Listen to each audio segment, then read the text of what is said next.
Hello and welcome back to another video. So in my last video I mentioned that I was off on a hen night, so today is the day after and I have felt better, but I've definitely felt worse. So thankfully I'm not too bad now because I have a few bits on. So first off, what I'm going to do is I'm going to leave out the heifer, the Simmental that I AI'd there over 3 weeks ago. She's going out because her 3 weeks are up. She doesn't seem to be bulling, so we're just hoping now that she has held. But if she hasn't, she'll go out with they're not weanlings anymore, the yearlings I suppose, and they'll definitely show her up in another 2.5-3 weeks if she is to be shown up. So hopefully she's sorted, but she'll go in there with them. And I'm also going to leave out the cow and calf. And I'm delighted to let him out because he's full of beans inside in that pen, so it'll be nice to see him running around the field enjoying himself. The weather is okay here today, sun is in and out. There was a bit of drizzle earlier, but so much better than what we got in the past few weeks, so that's great to see as well. So the other job then I'm doing is spreading fertilizer. So I'm going to spread all that on the silage grounds. I have 14 bags to spread, so 50 kg bags. So first of all, I'm going to get these out. I'm going to get the spreader on the tractor then, and we might have a chat about it then or before I get the spreader on. But yeah, come along.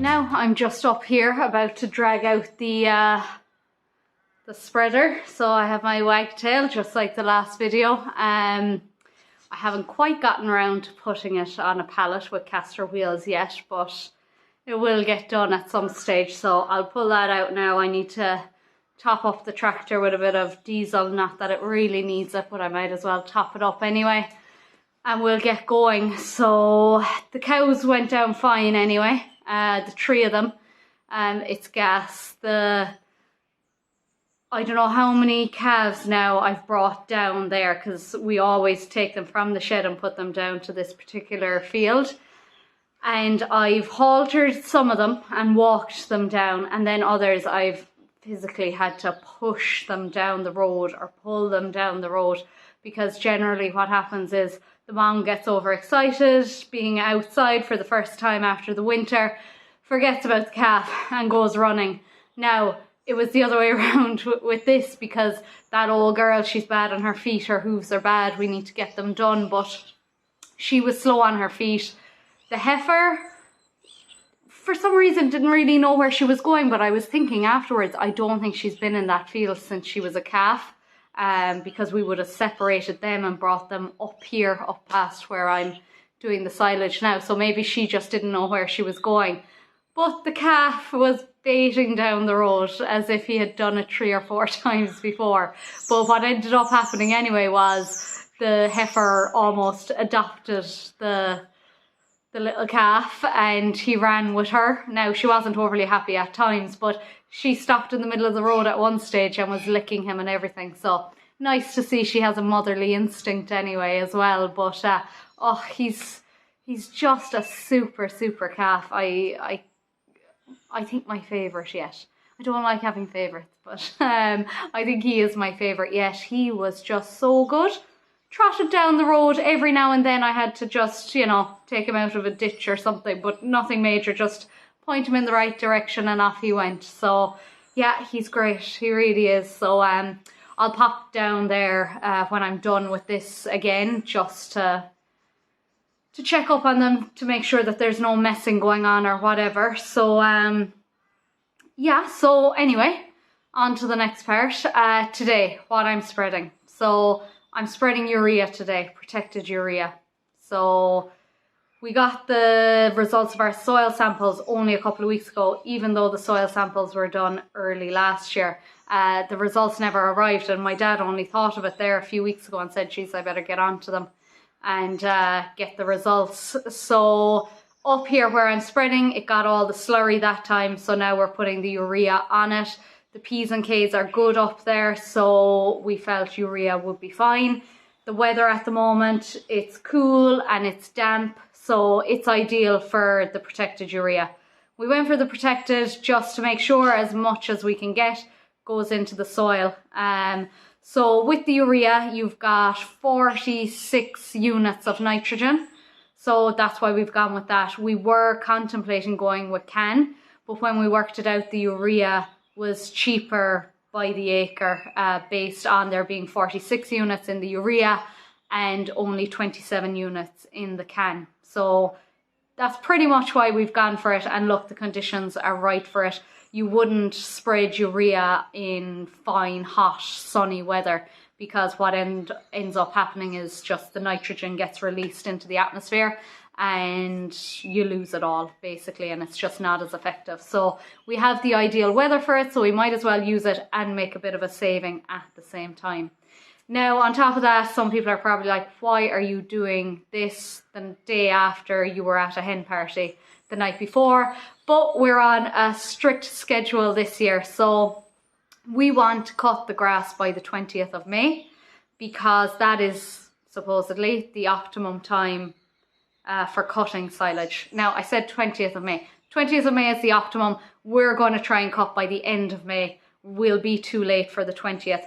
But 8 weeks from today, the day I'm filming this, is I think the 27th of May or that way. So we're going to try and scrape it in just before the end of May or the very early June. So it's just the best time in terms of DMDs and the silage and all that. So last year, I think I mentioned it in the slurry video that we were just late putting out the slurry. Then we just got really unlucky. It was just a really dry patch. The slurry ended up drying up, curling up in the field. So we were waiting then for rain in the hope that it would wash down. It didn't even all wash down in the end. So that just put off us putting out the fertilizer, which pushed out us cutting the silage. I think we had a dry spell. We said we wouldn't cut, we'd give it another week. Then we had rain. Yeah, just, it went wrong for us. Look, it could go wrong again. We're at the mercy of the weather again, but hopefully now we'll get it right this year, because last year it was just too late. And last year we only did one cut. Now we only needed one cut, kind of. You could argue that maybe we needed a second cut. But this year I'd say we'll definitely do a second cut, because we're going to have a few more animals, I would think, and I would hope, as long as everything goes well with calving.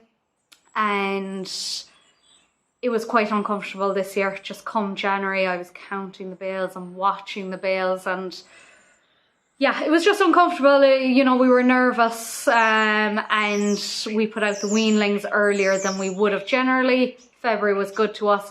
March was stressful, to be honest, with all that rain. It was tough going. So yeah, so that's why I'm at it today when I'm not feeling at my best. But look, it's grand. We'll get it out, and it shouldn't take too long. So what myself and my dad, I'm lying, I was going to say what myself and my dad did was worked out how much we need. No, I didn't, okay? My dad told me how he worked it out, and he worked it out, and he wrote it all down for me, and I have it in my work phone here. So basically we're going to spread a bag and a half to the acre. So with 46 units in a bag, we'll put the bag and a half, and then plus the slurry that it got. Slurry is usually about 15 or 16 units per acre, and here we're trying to achieve 80 units per acre. So generally in older pasture, like what we have, 80 units is what you're looking to achieve with the nitrogen. Newer pasture then I believe is 100 or thereabouts anyway. So the bag and a half of this will do us, and all I'm going to do is put in what I need for each section up there. So I have 14 bags to spread at a bag and a half per acre, and each field, so one of them is I think 2.2 acres, 2.5 acres, and so all I'm doing is putting in the bags as I need them, because that way then I can control it, and we'll just see. I might have to do a little bit of tinkering with the setting based on how much is getting spread and how far I feel I'm getting along those fields, but hopefully it'll work out that I'm doing just about the right amount. But I'm sure now the first bit will take a bit of adjusting, but that's it. So look, I'll get going. I'll try and video a bit of it, or as much as I can. Hopefully the camera won't get blown over and whatever, but yeah, and I'll update you during it, and then I'll update you after it as well.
Now I'm just after walking this here to see how evenly I got on, and I've missed a patch here, so I'm gonna have to try and get that out with the next load.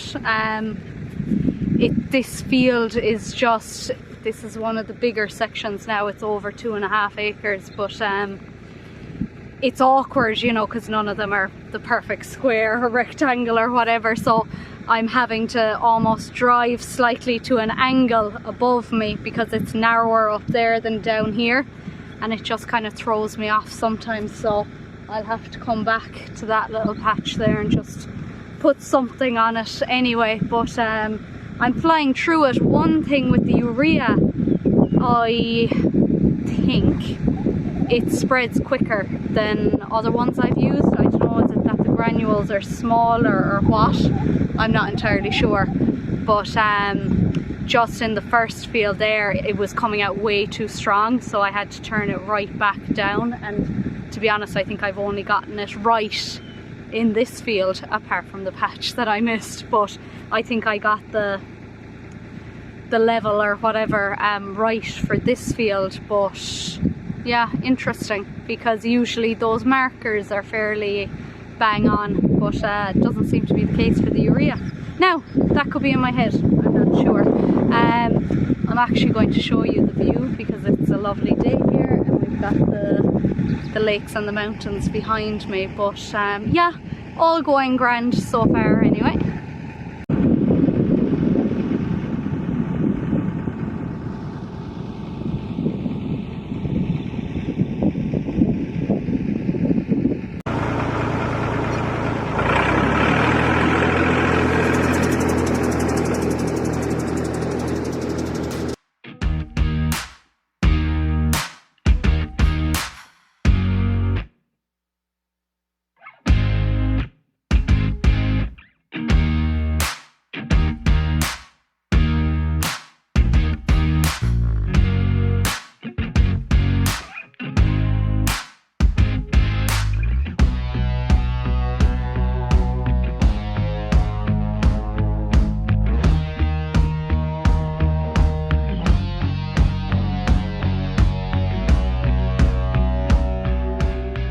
Now that's me done with the fertilizer. As you can see, my empty bags there. So all went to plan. I actually meant to show ye my new stabilizing bar, the shorter one, because I haven't shown it yet in any videos, and I just wanted to show ye how easy it is now for me to put on the spreader and things, but I forgot. You'll have to forgive me now today. I'm not as with it as I normally am.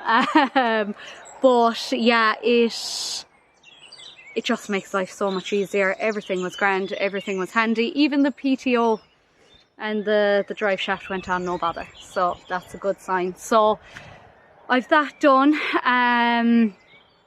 If you have any questions on the fertilizer, just leave them in the comments. Again, I can't even remember what I said at this stage, so hopefully I explained it well enough what I was at and why I was putting out what I did and all of that. But if I didn't, throw it into the comments. I'll answer them there, or I'll answer them in the next video. So all I'm doing now, running down to just make sure my I'm really just checking on the calf. The cow and the heifer are fine, but I'll go down and check on them just to make sure everyone's getting on okay, and we'll catch up then again. Now I'm just back down here to finish off for the day. The sun is coming out just for the end of the day, and here is my buddy straight over to me. Yeah, Mom isn't too happy, as you can hear, that he's over to me, but I don't know, can you see the wire behind me there? He came straight under to get his rubs. Didn't you, pet? Didn't you? He's unbelievable, you know. Whatever about dairy calves, we never get this here with sucklers. Never. So he's full of beans. He just wants to play. But yeah, Mom will be getting antsy now if he doesn't go back in, so I'll put him in a minute. But yeah, that's the rest of them there now. That's the cow and that's the heifer there beside her. No messing going on between them and the yearlings or anything, so they settled in perfectly fine. He's a great boy, in fairness. He is a great boy. So that's it now. That's it for the day. I'm going to throw myself on the couch for the evening now. I'm surprised I've lasted this long, so it's about 6:30 or that way. But yeah, look, we'll see what's on the agenda next week. Hopefully a calf. That cow is very overdue, so hopefully the calf won't be too big and the cow will manage herself. But we'll see, so hopefully I'll have another video out next week. But thanks for watching this one, and if you liked it, give me a like, and if you haven't already done so, please subscribe. Thanks.